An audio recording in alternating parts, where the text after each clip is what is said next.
Sinasabi mong alibay para hindi ka makakapag-challenge sa akin actual 1-to-1 kahit na ikaw pumili ng area. Di kita atrasan. Hanggang sa nilang remap, kundi hukay din. Makita natin. Tignan natin yung galing mo. At titignan mo rin yung galing ko. Ganit. So welcome sa Villanueva Exploration. Papasilip ko lang itong mga good sign na matahan natin dito. At ito ay kasama sa mga dinicode, niremap natin. Another guide tips para sa mga solid at legit natin sumusubaybay sa ating YouTube channel. At sa mga solid na tamaan sa ating patira. Oh my God! Solid na tamaan sa ating patira.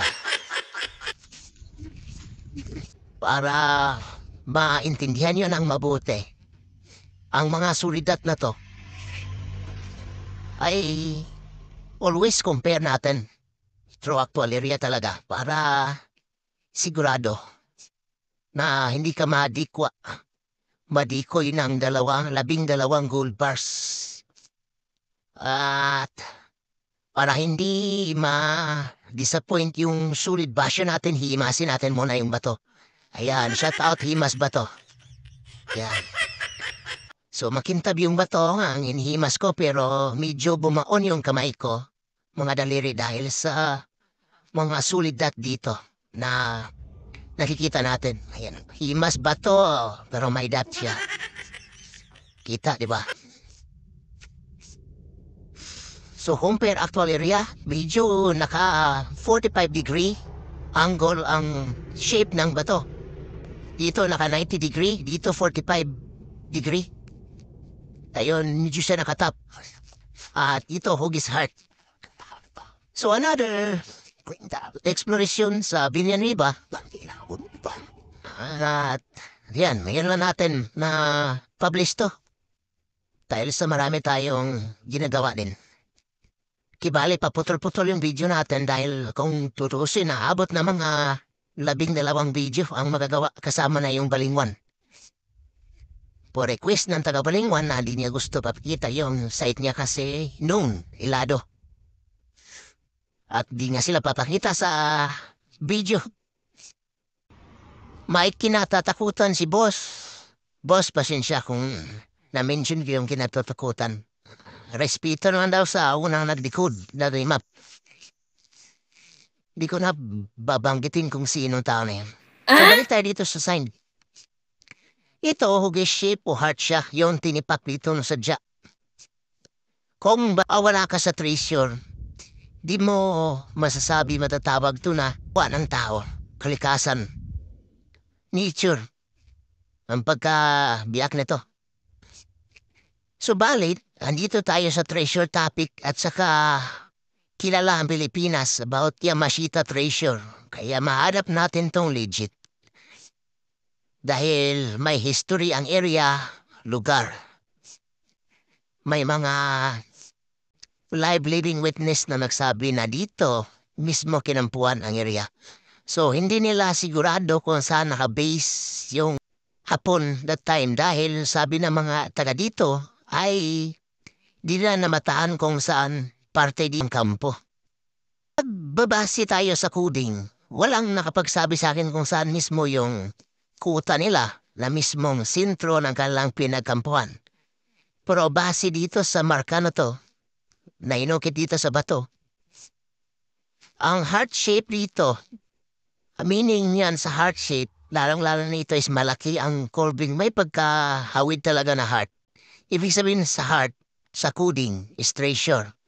So, i-base natin to mapa. So, ibig sabihin sa heart, pwede siyang gawing mapa. So, kung compare natin through actual area itong bato na ito, 90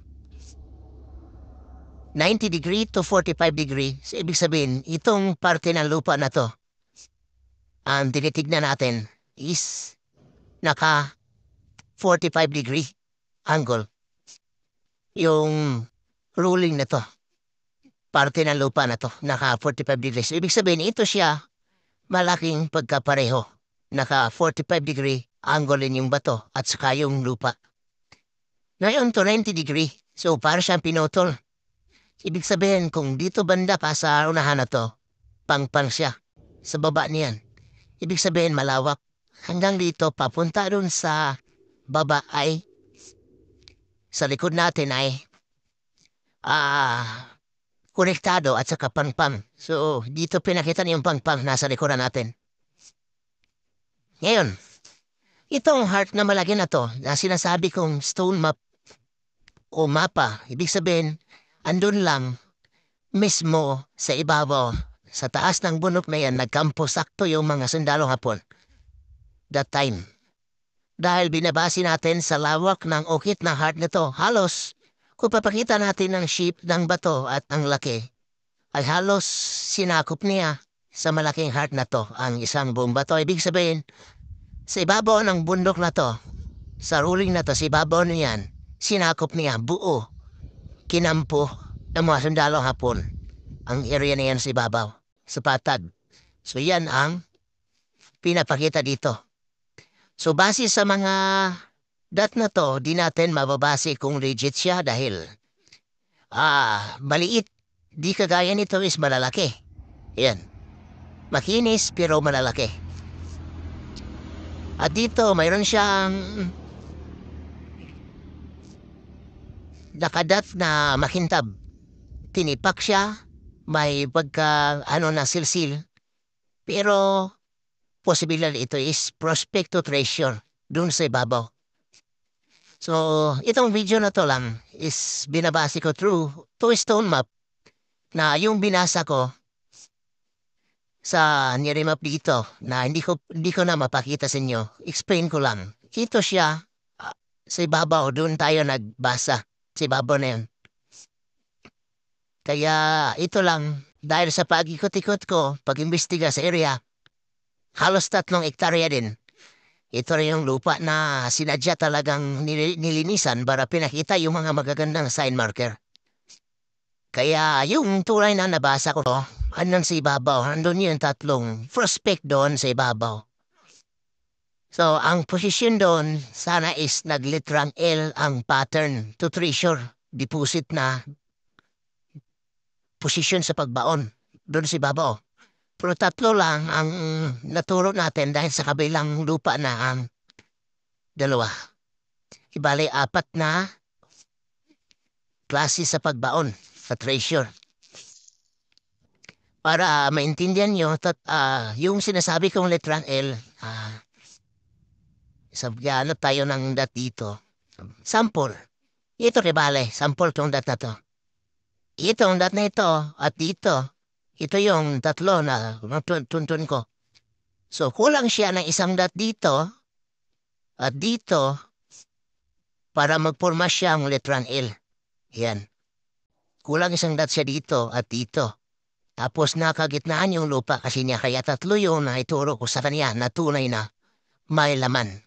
At hindi base sa may laman, di ko sinasabi kay Boss Idol na yung nag-hire sa atin na yung binaon na 3 na yun ay may mababaw, kundi pareho yung lalim. Ang mission natin, pinakamalalim niya is 12 meters ang lalim, mga idol. Kasi nasa ruling na portion, kagaya nito. May sapa doon na pag uulan ay mabubuhay yung sapa. Doon natin na base.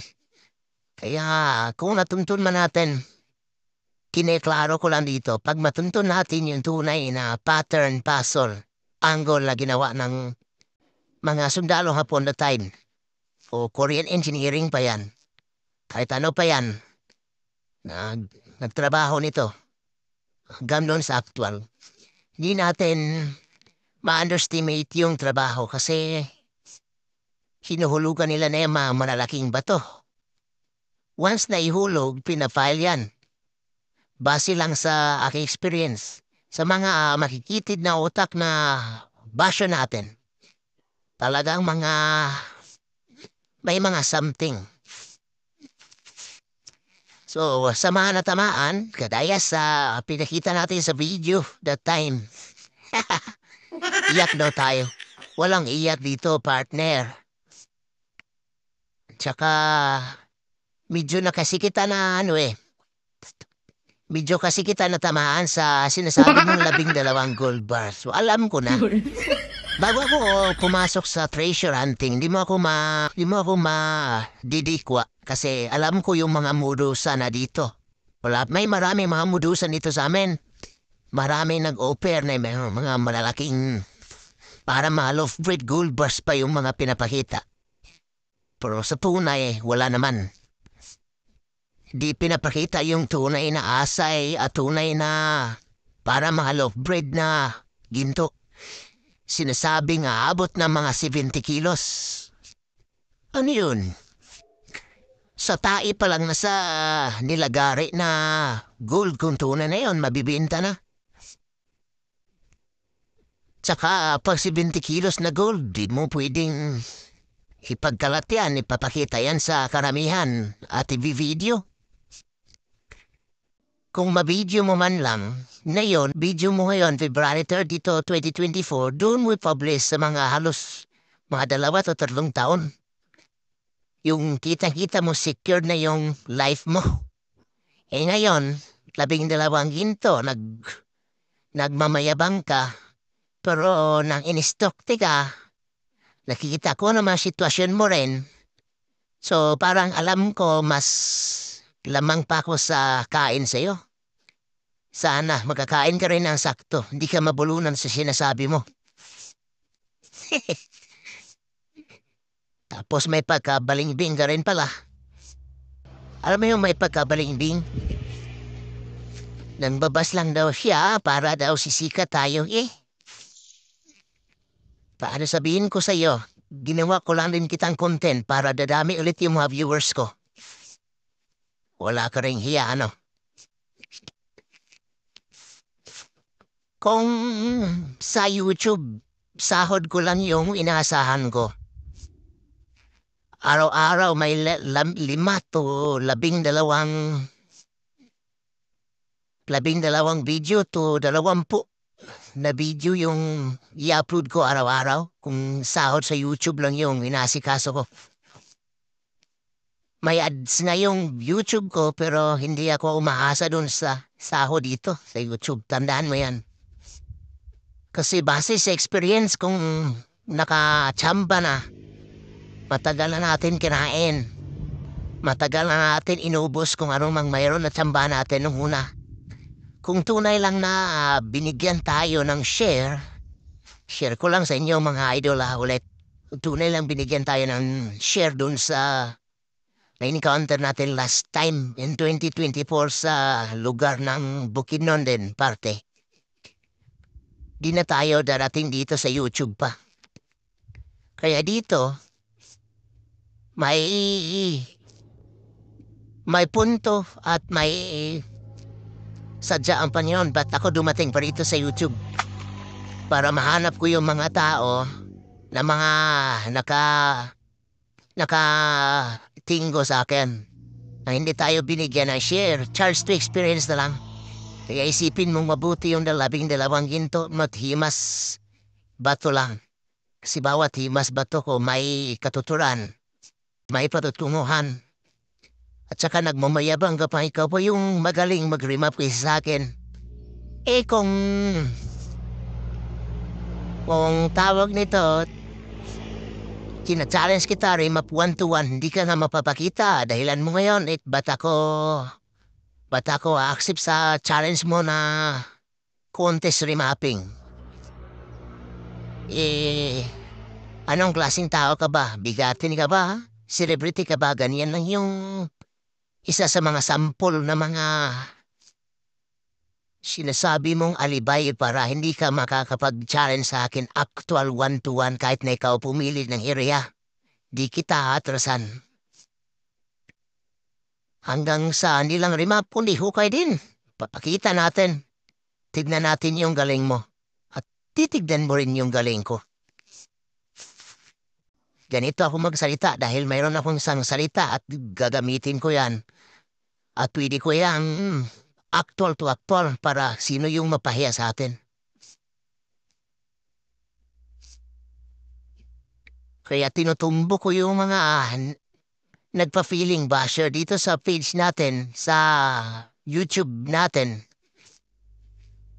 At ito mga diskarte ko, sinishare ko din sa mga taong gustong i-adapt yung kalaman ko at sa mga taong gustong matuto base sa aking experience, sa aking kalaman.